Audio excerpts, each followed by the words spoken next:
Kaya sa kanyang pag-alis, siya ay inyong pabaunan ng pasasalamat. Dahil naman talagang lahat tayo ay lilisa sa daigdig na ito.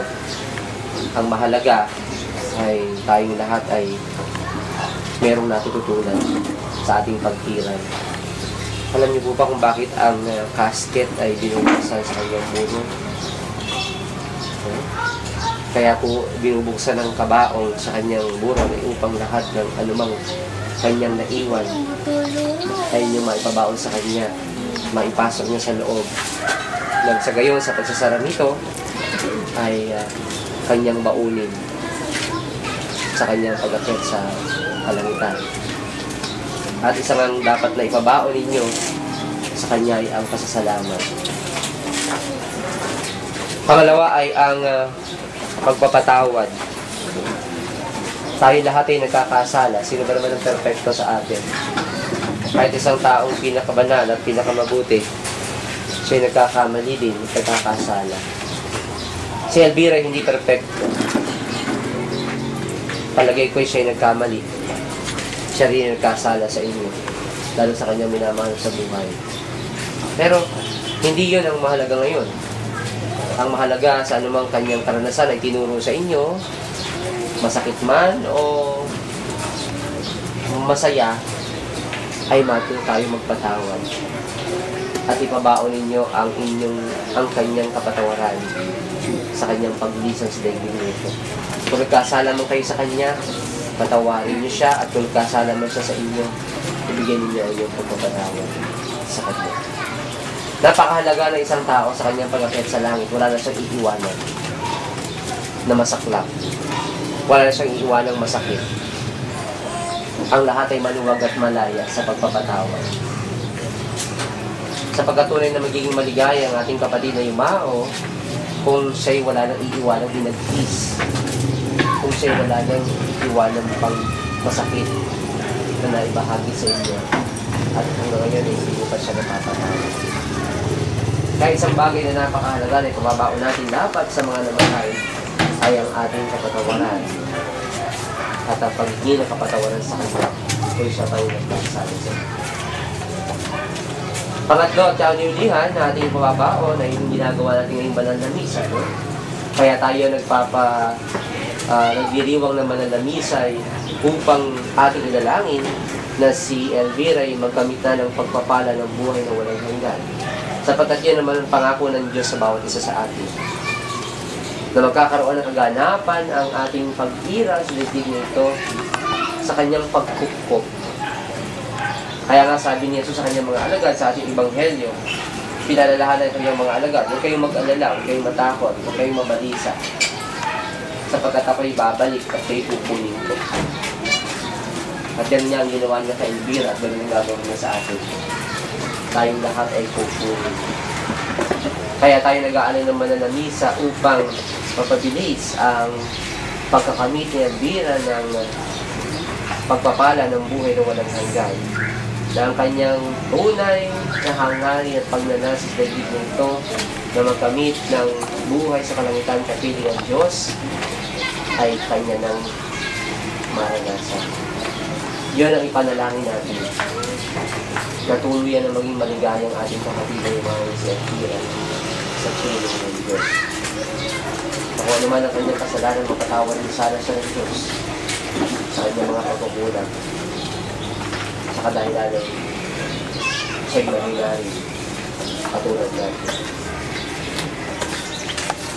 Pasasalamat, pagpapatawad, pananalangin ng ating kabaon sa kanyang huling hantungan. At nawa, sa ating pagdalangin na ito, tayo din bilang mga Kristiyano, bilang mga alagad ng Diyos, ay patuloy na magsumikap upang makamit natin ang buhay na walang hanggan. Magsusumikap natin na makasunod sa turo ng pananampalataya, sa turo ng ating Panginoong Kristo. Amen. Sirayin mo.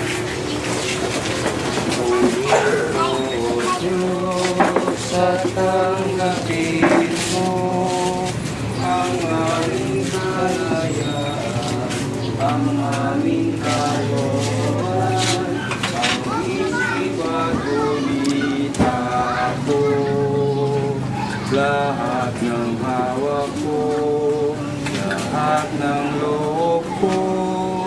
lahat ay aking alay sa iyo. Mula sa iyo ang lahat ng ito. Muli kong handog sa iyo. Patnubayan mo't pag-ari ang lahat ayon sa kalooban mo.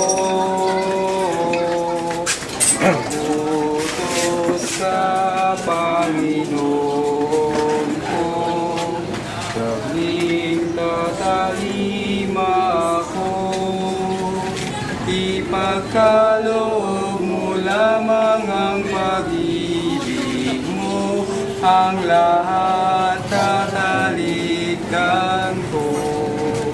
Manalangin kayo mga kapatid upang ating maramdam na alugdan ng Diyos sa mga makapangyarihan. Tanggapin nawa ng Panginoon at ipaghahain sa mga kamay sa kapurihan niya at karangalan sa ating kapakinabangan at sa buong sambayanan niyang banal. Ama naming lumikha sa aming paghahain ngayon para kay Elvira, inilulog namin kanya namang makaharap sa paghukom ang iyong mawing anak na siyang lilitis na may habag, pakundangan sa pananalig na matapat sa kanyang mapagmalasakit at pagliligtas, bilang aming tagapamagitan, kasama ng Espiritu Santo ang magpasawalang hanggan. Amen. Sumainyo ang Panginoon, At sumainyo rin. itaas sa Diyos ang inyong puso at diwa. Tinaasa namin sa Panginoon. Pasalamatan natin ang Panginoong ating Diyos. Marapat na siya ay pasalamatan. Sa manaling makapangyarihan, tunay ang marapat na ikaw ay aming pasalamatan sa pamamagitan ng Yesu Cristo na aming Panginoon. Sa gabi ng kamatayan ay pag-asang sumisilay ang muli ng pagkabuhay namin kinabukasan.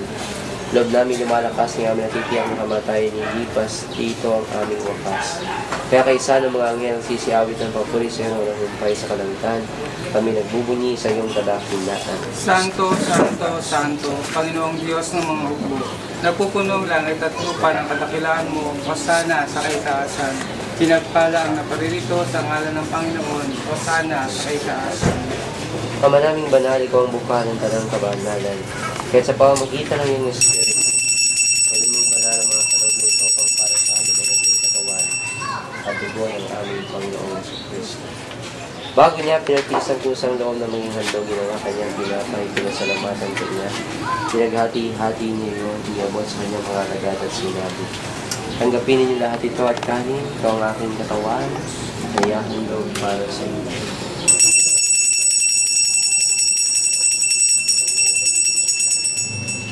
Gayun din naman ang matapos ang hapunan, hinawakan niya ang kalis. Muli kanyang pinasalamatan. Niabot niya ang kalis sa kanyang mga alagad at sinabi, tanggapin ninyo lahat ito at inumin ito ang kalis ng aking dugo, ng bago at walang hanggang tipan. Ang aking dugo na ibubuhos para sa inyo at para sa lahat sa kapagpapatawad ng mga kasalanan. Gawin niyo ito sa pag-alaala sa akin.